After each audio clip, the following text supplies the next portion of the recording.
For hundreds of great shows like this one, go to onnetworks.com.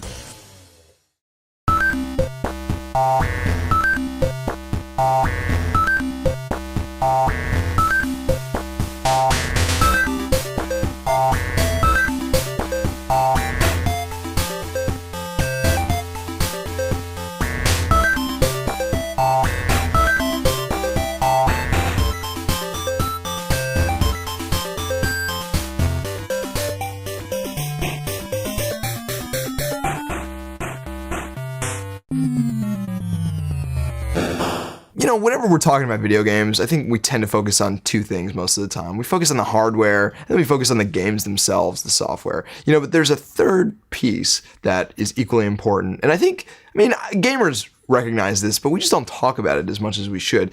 And that's the controller. You could have the best game ever running on the most advanced platform, but if there's not a good way to control it, it's not going to be fun. The first video game, Computer Space, had 4 buttons. Now, it was the first game, so people weren't really used to it yet, so that was kind of one of the reasons why the game didn't do so well. Back then, even having 4 buttons on a Computer Space game was like sensory overload. They weren't really sure how to work those 4 buttons and use them at the same time. People did not have the same level of hand-eye coordination that we take for granted today. And then PONG came out, and it was just much easier to use. It kind of had a dial.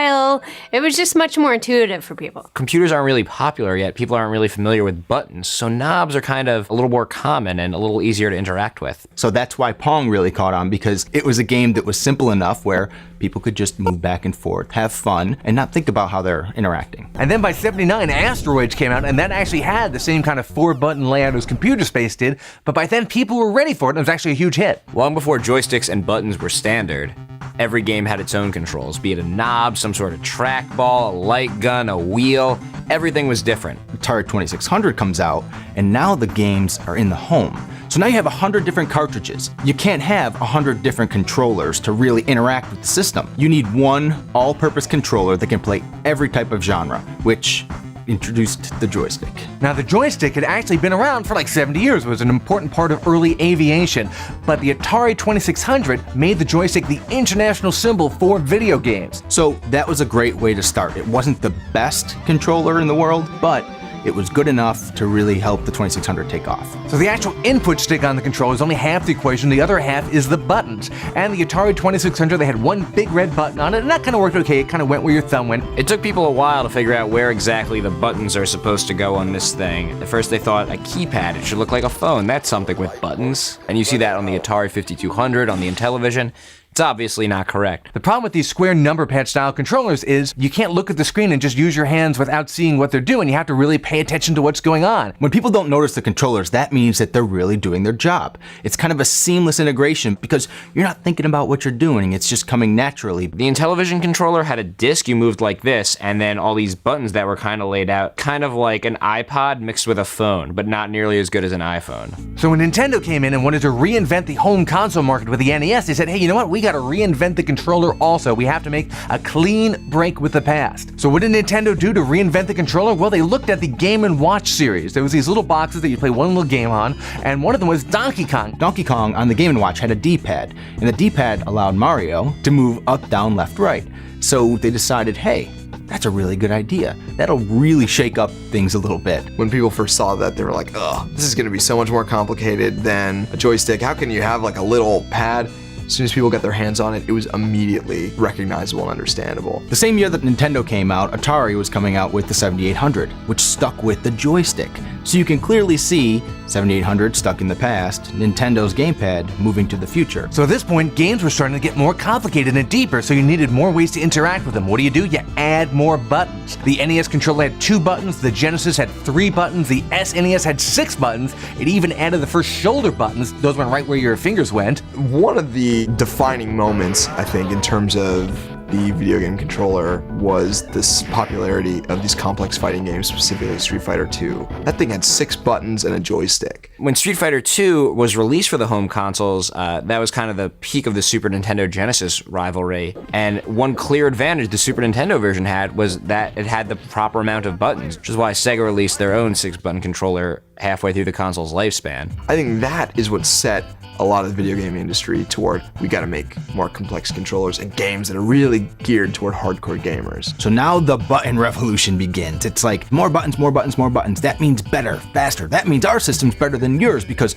we have more buttons. So the Atari Jaguar attempted to solve the button problem, but they did it by bringing back that old square keyboard style. But again, our hands are not waffle irons, and that just didn't work. By the Jaguar having a gamepad like Coleco or Intellivision, you're resurrecting a failed experiment. It didn't work then. What makes them think it's going to work now? So the next big revolution in game controllers, that was the N64 from Nintendo in 1996. We were starting to get into very immersive virtual worlds, and the old D-pad just wasn't cutting it. You could do up, down, left, right, but that's not enough for a 3D world. Nintendo introduced analog control, which is actually bringing the joystick back in a smaller form that could give players more nuanced control over what they were doing. The analog controller pretty much replaces what would be 360 buttons because you have a 360-degree POV. It's not that we need more buttons. It's that we need a better way to interact with the game without adding more buttons. So the Dreamcast was the first controller that had 2 analog triggers on it. That's really important because when you think about things, you're not either off or on. There's a range of motion, and the analog controls allow you to translate that mental range of motion into the game. When you get in a car, you're not just going fast or stop. There's not just 2 speeds in your car. Instead of the X button being on or off, it can be in 1,000 different states. It's like, would you rather have 20 different buttons to control the lights in a room or a dimmer switch? In 1997,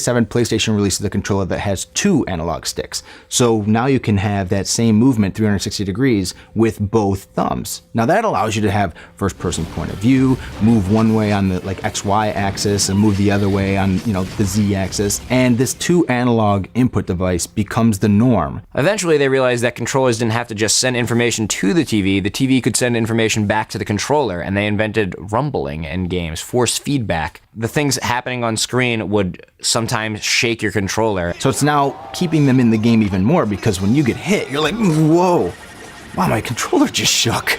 I'm not just passively playing now, I'm actually getting a response. Very advanced technology. You take a motor, you unbalance it so it's broken, and then you make it whir like hell. So we always want our video game controllers to be very physical. One physical thing we don't like, though, is tripping over the cords and falling down. People have always wanted wireless controllers for their game consoles. We're not that far away from people looking back at old pictures of video game consoles and being like, you had wires on your controllers? But for the longest time, there was a mess of wires, and you had to wrap them up when you were done playing or your mom got angry. Nintendo keeps pushing things forward by releasing the WaveBird for the Nintendo Cube in 2002. And the WaveBird is the first wireless controller that really gets it right. Because instead of using IR, infrared, it now uses radio waves. So it allows the controller to be moved all over the place, and you have no wires, you don't have to point it directly at the system. The point of good controller design is so you never have to think about the controller. It's interesting how video game controllers evolve, and the new ones would be unrecognizable if you took them back 25 years. And you know what? I say, yeah. Up until now, we've been talking about translating your physical movements through buttons and analog sticks and triggers into the game. What if you could take your actual physical actions and do what you want to do on screen? If you could swing a tennis racket or throw a bowling ball or swing a sword, that's what the Nintendo Wii does. It makes you the input device. It's not just a set of buttons anymore, but there's unlimited possibilities where you can move it around in space and towards and from the TV. If the idea of a controller is to become completely transparent to the point where you forget about it, then the Wii is clearly where we're going. The Nintendo Wii controller, it's not quite there yet, but for taking your actions and translating them into the game, it's a very important first step. Controllers used to be simple and then they got complicated, but now they're almost reverting back to simple. There's very few buttons on the Wii. Because it's just like anything, it's cyclical.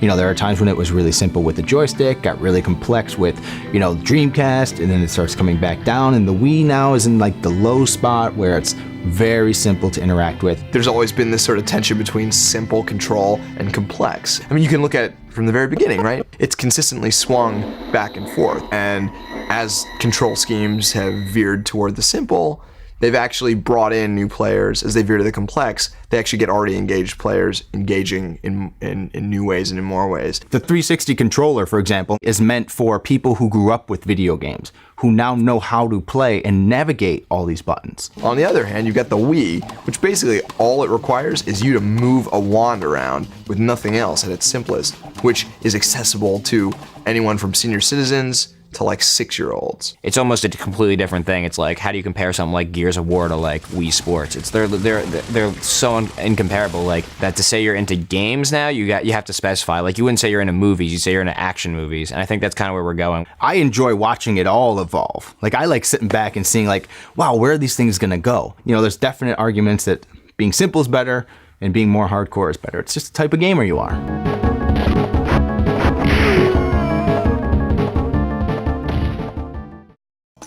For hundreds of great shows like this one, go to OnNetworks.com.